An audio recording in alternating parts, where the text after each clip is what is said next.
There's a crisis at the border. What would you do if you are elected? We have to seal it up, go back to my program. We all felt the border was a complete disaster, myself included. And Chad, you remember covering the phases we went through. First, there was an effort to make law, which requires you to deal with Democrats. And then a number of our members thought it wasn't good enough. And then our nominee for president didn't seem to want us to do anything at all. That took months. Yeah. So what's wrong with Congress then, Congressman? I mean, why can't you actually move the needle on securing the border? I understand you need a willing partner on the other side, and you haven't had that. But it's frustrating to see all of these illegals coming in and the drugs flowing in, and really no movement. The problem is the Republicans, not the Democrats. Oh, that's gonna hurt! And the best part of this is, this wasn't the answer she was expecting. I mean, just watch the eyebrow raise. That will tell you enough. We know how the Democrats are going to vote. It's too many of my Republican colleagues are unwilling to vote to secure the border. It either says, shoot, why did I even ask that question? Or it tells you that the Murdoch minions are screaming in her ear. Cut to commercial. As Republicans look to hone in on the pertinent issues impacting everyday Americans this week, the war on appliances, Democrats were on hand to remind the American people that this is where their taxpayer dollars are going. Fight the war on gas stoves. Make refrigerators great again.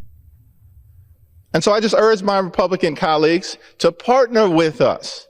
If you want to push back against overreach, push back against the pro-Putin extreme overreach on your side of the aisle.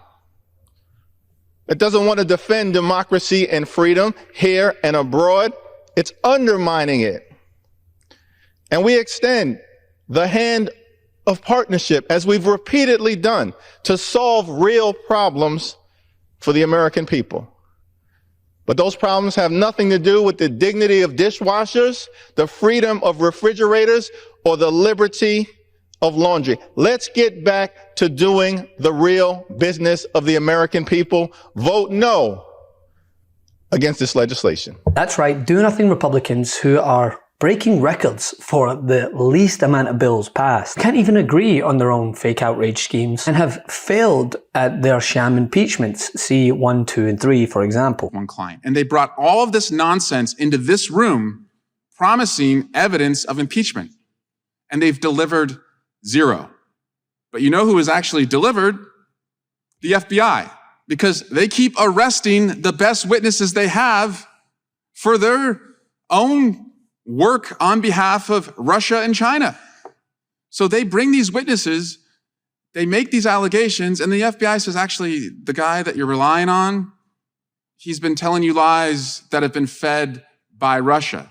Their own intelligence committee chairman, this is a Republican, said that most of the claims going on in this building about Russia on their side is Russia propaganda being filtered to them by the Russians. The autopsy report on their impeachment investigation. But the president certainly deserves to hear this. In light of Republicans producing absolutely zero on impeachment, let's just declare from here forward until they put up some evidence that Joe Biden has been acquitted of every single MAGA smear. Are holding hearings on gas stoves again. And when Texas Republican Keith Self was asked about the current state of affairs in Washington, live on Fox News of all places, it is crystal clear that host Maria Bartiromo had no idea that this was about to come out of his mouth. And as you can tell, she swiftly regretted asking the question just seconds into his answer. Yeah. So what's wrong with Congress then, Congressman? I mean, why can't you actually move the needle on securing the border? I understand you need a willing partner on the other side, and you haven't had that. But it's frustrating to see all of these illegals coming in and the drugs flowing in, and really no movement. The problem is the Republicans, not the Democrats. We know how the Democrats are going to vote. It's too many of my Republican colleagues are unwilling to vote to secure the border. But the thing is, he's absolutely right. And don't take my word for it. Let's listen to lead Republican negotiator on said bipartisan legislation on the southern border and what he had to say on who was at fault for the bill failing. Senator Mike Lee said, not only does he say he needs 3 weeks to read through it, he said no self-respecting senator should agree to vote on a 370-page bill this week. Any 41 senators can prevent the bill from proceeding. If you agree that senators should have this bill for at least a few weeks, and certainly more than a few days before voting on it, say so. You understand where he's coming from, right? Don't you guys have a procedural vote this week? And you're going to vote on the bill by the end of the week? So we actually have this bill came out yesterday, Sunday. The first procedural vote is Wednesday, and that procedural vote is literally just open it up to be able to go through it and to be able to say, are we going to debate it this week? That's what Senator Lee is actually talking about. It's interesting that he said he's already opposed to it. He needs 3 weeks to be able to read it, but he's already opposed to it. Again, people have got to be able to read it, go through it themselves. Don't just go off a Facebook post somewhere what the bill says. This dramatically changes asylum. It dramatically changes deportations. We no longer have a 10-year backlog. It builds more wall. Those are the key things that it actually does. But read it for yourselves. Don't just believe what's online. Some of them may have policy differences. Some of them have been very clear with me. They have political differences with the bill. They say it's the wrong time to solve the problem, or let the presidential election solve this problem. In fact, I had a popular commentator 4 weeks ago that I talked to that told me flat out, before they knew any of the contents of the bill, any of the content, nothing was out at that point, that told me flat out, if you try to move a bill that solves the border crisis during this presidential year, I will do whatever I can to destroy you. Because I do not want you to solve this during the presidential election. By the way, they have been faithful to their promise and have done everything they can to destroy me in the past several weeks. And don't just take his word for it. Let's listen in to what former Republican Representative Ken Buck, who opted to retire early instead of wasting a single second more surrounded by the MAGA craze contingent that he used to call his colleague. That was all going down. I guess that didn't cause you to rethink your decision? Not at all. Not at all.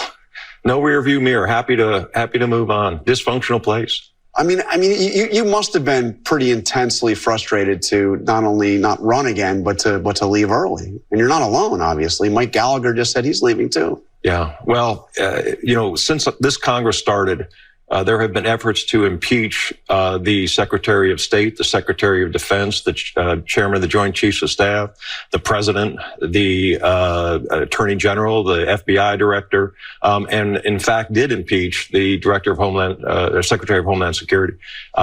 Serious problems with setting priorities. We have a very tragic circumstance in Ukraine. We have a spiraling debt. All kinds of out of control problems, and we focus on messaging bills that get us nowhere. And don't just take his word for it. Let's actually hear what other outspoken Republicans have had to say on just how disgusted they are at the behavior of their Republican colleagues. He will survive. Look, the House is a rough and rowdy place, but Mike Johnson is going to be just fine. I served 20 years in the military. It's my absolute honor to be in Congress, but I served with some real scumbags. Look, Matt Gaetz, he paid minors to have sex with him at drug parties. Bob Good endorsed my opponent, a known neo-Nazi. These people used to walk around with white hoods at night. Now they're walking around with white hoods in the daytime. Called him Tubby, it sounds like. Actually, I said Kick Rock's Tubby, yeah. So the reason being, Matt Gaetz is a bully. Chip Roy's a bully. Bob Good's a bully. And the only way to stop a bully is to push back hard.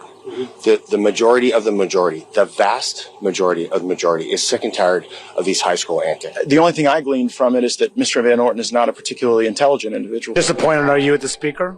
Very. I mean, I'm well past the point of giving grace here. I haven't made up my mind. And don't just take their word. He's already dead. I think you get the picture. It should no longer come as a shock that Republicans are speaking out against each other. I mean, this is the same party that took months to agree on their 18th speaker, only to now discuss ousting him. The turmoil has got so bad that even those within the conspiracy cocoons of Fox News and Newsmax have had enough. Now I'm going to move to an area which might be a little tricky for a House Republican like yourself. Mike Gallagher leaving next month. Congressman Ken Buck, he says it's dysfunction. He's gone. The majority is down to just one.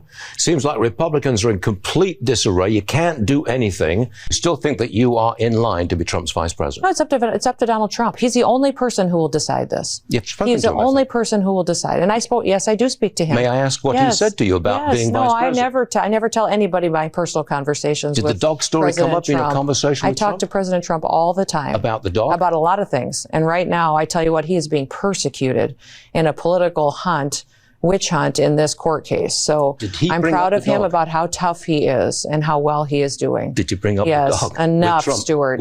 Did you this bring interview up the dog is with Trump? ridiculous, what you were doing right now. I don't so think you so. need to stop. It is. Okay. It is. We'll Let's stop. talk about some real topics that Americans care about. I'm afraid we're out of time. Oh, well, of course we are. We do thank you for being with us. I know I pressed hard, but that's what people are talking about to this day. Yeah.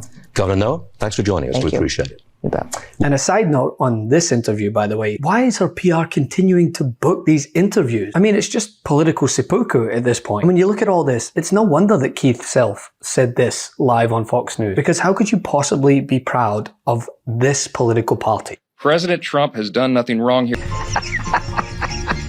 Love this video? Make sure you stay up to date on the latest breaking news and all things Meidas by signing up to the MeidasTouch newsletter at MeidasTouch.com/newsletter.